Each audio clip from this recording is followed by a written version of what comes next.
दुनिया के हर इंसान के लिए उसका घर उसकी लाइफ का सबसे इंपॉर्टेंट हिस्सा होता है।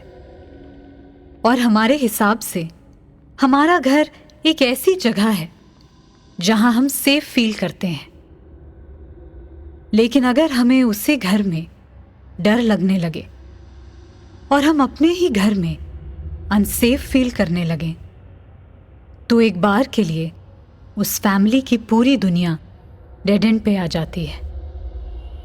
आज के भयम के एक्सपीरियंसेस में भी कुछ ऐसा ही हो रहा है। मैंने अक्सर देखा है न्यूली मैरिड कपल्स का एक्साइटमेंट। उनकी आंखों में एक बहुत पॉजिटिव चमक होती है, एक नई जिंदगी की चमक। और दुनिया का हर कपल अपना एक घर बनाना चाहता है।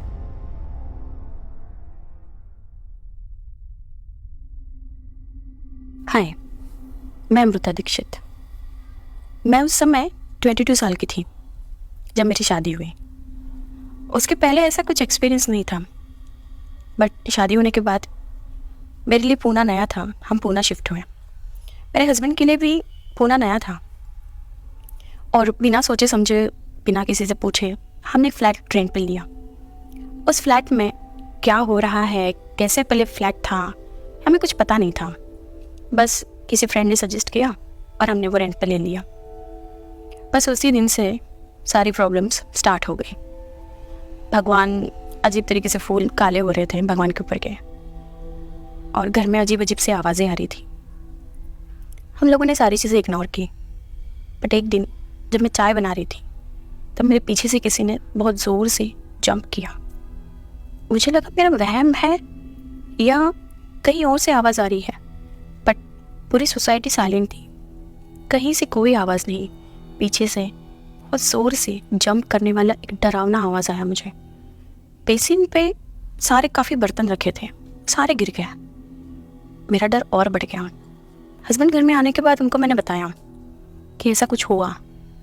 उनका विश्वास नहीं हुआ मुझ पे। उन्होंने कहा शायद मेरा वहम है, पूना नई सिटी है तो शायद मेरे दिमाग में बहुत सारी चीज़ें चल रही हैं।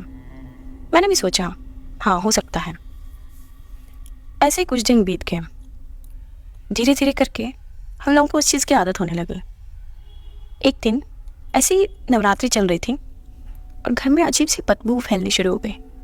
हर जगह बस अजीब सी सड़ी हुई बदबू और बहुत स्ट्रांग।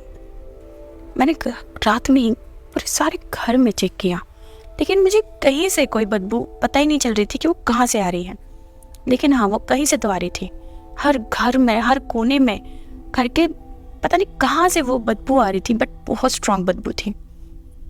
मैंने अपने हस्बैंड को भी बिठाया, कहा कि पता नहीं कहीं से तो बदबू आ रही है।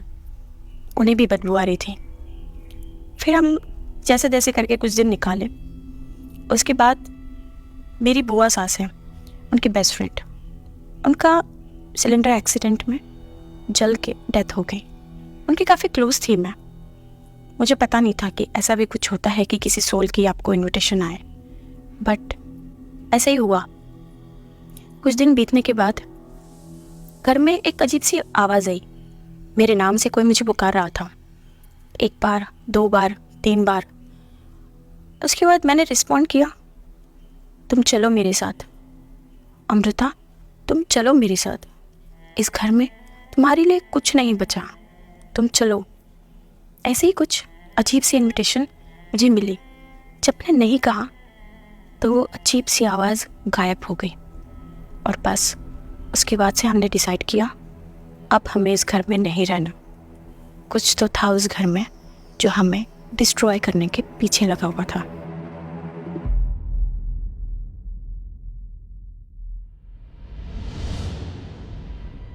कई बार ऐसा होता है कि घर के सारे मेंबर्स कुछ महसूस कर रहे होते हैं, लेकिन वो एक दूसरे से शेयर नहीं करते, ये सोच के कि ये सारी चीजें सिर्फ मेरे साथ हो रही हैं, और अगर मैंने मेरी फैमिली से कहा तो वो नहीं समझेंगे। हेलो, मेरा नाम श्यामिली है। मैं कुछ साल पहले देवलाली में रहती थी। एक्चुअली मेरे पापा एमईएस में गैरिसन इंजीनियर थे, तो हर थोड़े सालों में उनकी बदली होती रहती थी। पहले शिमला में थे, फिर एक लंबे समय तक हम लोग अम्बाला में रहे और फिर पापा की पोस्टिंग देवलाली में हो गई।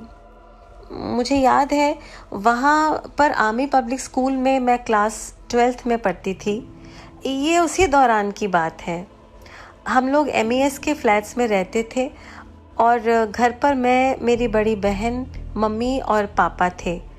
और हाँ, हमारे साथ हमारी दादी माँ भी रहती थी। एक्चुअली हमारा फ्लैट 2nd फ्लोर पे था। हमारे घर के पीछे एक बड़ा पार्क था और उस पार्क में एक किनारे पर एक पीपल का पेड़ भी था। उस पेड़ की बड़ी बड़ी शाखें थी, पर यदि रात में उस पेड़ को देख लेना तो ऐसा लगता था कि कोई बड़ा सा जायंट खड़ा है और अपनी बाहें हिला रहा है। पार्क में मैं अपनी फ्रेंड्स के साथ बैडमिंटन, खो खो जैसी गेम्स ऑलमोस्ट डेली ही खेलती थी, पर मानो कुछ अनकहा डर ऐसा था कि उस पीपल से हम सब दूर ही रहते थे। एक दिन संडे को जब सबकी छुट्टी थी, हम दोपहर का खाना खाने बैठने लगे। तब दादी माँ ने मुझे झड़प कर कहा कि अरे जा, पहले हाथ तो धो के आ। अब वहाँ हमारी किचन में ना बेसिन के पास ही खिड़की थी और खिड़की के बाहर ही उस पार्क का नज़ारा। तो हाथ धोते धोते मैं खिड़की से बाहर देख रही थी, तब मुझे ऐसा लगा मानो एक लंबे बाल वाली औरत पेड़ की किसी ऊपरी डाल पर बैठी है और हाथ से अपनी तरफ इशारा कर रही है। कुछ क्लियर तो उसका चेहरा इतनी दूर से मुझे दिखा नहीं, पर इतना ज़रूर समझ आया कि एक लेडी है। मैं इतना डर गई, मैं जल्दी से भागकर कमरे में आई। मैंने घर में सबको बताया। इनफैक्ट उसी समय पापा मेरे साथ वहाँ सिंक के पास गए भी, लेकिन हमने देखा कि तब तक तो वहाँ कोई भी नहीं था। अब कुछ दिन बीतने के बाद हमारे घर के ऊपर वाले फ्लैट से रात दिन हमें बहुत स्ट्रेन सी आवाज़ें आने लगी। लोगों की बातें करने की, फर्नीचर हिलने की आवाज़ें होती हैं ना वैसी, या किसी के चलने की। और दहशत की बात यह थी कि हम सबको पता था कि वह फ्लैट बिल्कुल खाली है। और सिर्फ मुझे ही नहीं, सारे फैमिली मेम्बर्स ने यह महसूस किया। रात में किसी भी समय ज़ोर से बात करने की हमें ऐसा महसूस होता था कि आवाज़ें आ रही हैं।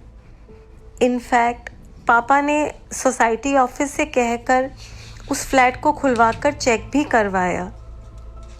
एंड यू वुडंट बिलीव, वो फ्लैट ऑब्वियसली एब्सोल्युटली एम्प्टी था। फिर कुछ दिनों के बाद पापा की बदली जम्मू हो गई। वहाँ एक दिन देवलाली के पापा के एक कॉलीग मेहरा अंकल आए। तब उन्होंने बातों ही बातों में बताया कि हमारे देवलाली वाले फ्लैट के ऊपर वाला वही फ्लैट जो था, उसमें जो फैमिली रहती थी इनिशियली, वो एक बहुत ही डिस्टर्ब टाइप की फैमिली थी और वहाँ उस फैमिली में से एक मेंबर ने सुसाइड भी किया था। तभी से वो लोग वहाँ से वो घर बंद करके कहीं चले गए थे। एंड द रियलिटी वॉज कि उस फ्लैट में फिर कभी और कोई रहने ही नहीं आया। वो फ्लैट तो आज तक बंद ही पड़ा है। और उस घर का नंबर अगर मैं आपको बताऊं तो वह भी कोइंसिडेंटली 313 था, यानी कि नंबर में ही 13 शामिल था। पहले एक टर्म बहुत यूज होता था, बिन बुलाए मेहमान। अब देखा जाए तो जो आत्माएं एक घर में पहले से ही रह रही हैं, उनके लिए तो हम वही हुए ना, बिन बुलाए मेहमान।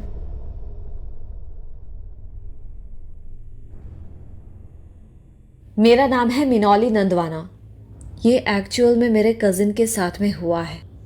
हुआ ऐसा कि मेरे कज़न भाई अमिश, जो मेरे अंकल मतलब कि अपने डैड के साथ में गवर्नमेंट एग्ज़ाम देने के लिए राजकोट आए थे। वहाँ पे वो मेरे अंकल के फ्रेंड का ही एक पुराना फ्लैट है, वहाँ पे रुके थे। सो फ्रेश हुए, खाना पीना खाया और रात में अमिश भाई पढ़ाई करने बैठ गए। अब उस टाइम पे सडनली किसी ने उनके लेफ्ट शोल्डर पे हाथ रखा। अब पहली बार तो क्योंकि अंकल उनके पास वाले ही बेड पे बैठे थे तो उन्होंने ध्यान नहीं दिया, ये सोच के कि मे बी अंकल सो गए हो और ऐसे नींद में हाथ लग गया हो, यू नो। सो उन्होंने अवॉइड किया। कुछ देर बाद वापस किसी ने उनके शोल्डर पे हाथ रखा। इस बार उन्होंने देखा तो उनको रियलाइज़ हुआ कि अंकल तो उनकी सामने की चौपाई पे सोए हुए हैं। और भाई डर गए, समझ में नहीं आया कि क्या करे।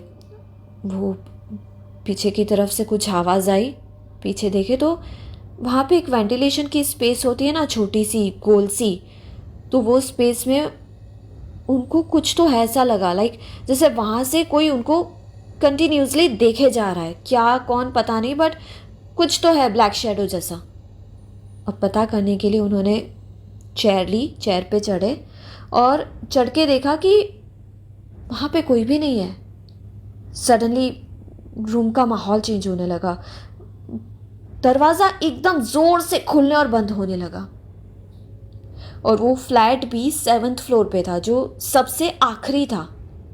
अब जो वेंटिलेशन की आउटर साइड होती है ना, तो बैक साइड में देखो तो वहाँ पे 7th फ्लोर से नीचे तक कुछ भी नहीं है, फुल ब्लैंक स्पेस।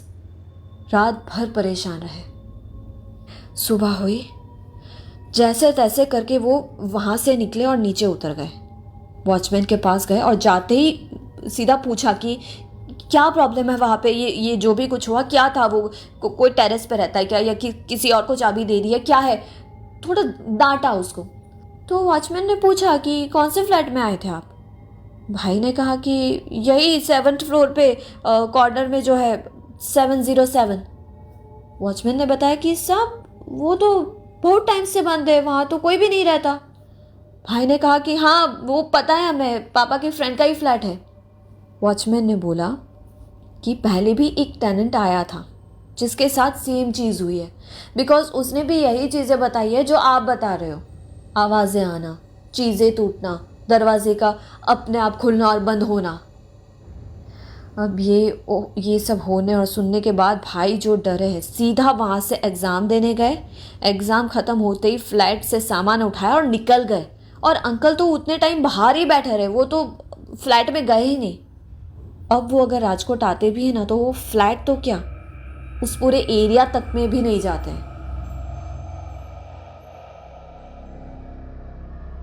मैं ऐसे कई लोगों को जानती हूं जिन्होंने अपने पुश्तैनी घर सिर्फ इसीलिए नहीं तोड़े क्योंकि उन लोगों को यकीन है कि इस घर में, हवेली में या बंगले में हमारे पूर्वजों का वास है। और अगर हमने उनसे ये छीन लिया तो हो सकता है वो सारे पूर्वज हमारे घर में आ जाएं। Strange, right? लेकिन आपको क्या लगता है? हमें जरूर बताइए। और अगर आपका मानना ये है कि ये सिर्फ कहानियां हैं, तो आप हमारे दूसरे पैरानॉर्मल एक्सपीरियंसेस सुन सकते हैं। भयम की इस दुनिया में आपका स्वागत है।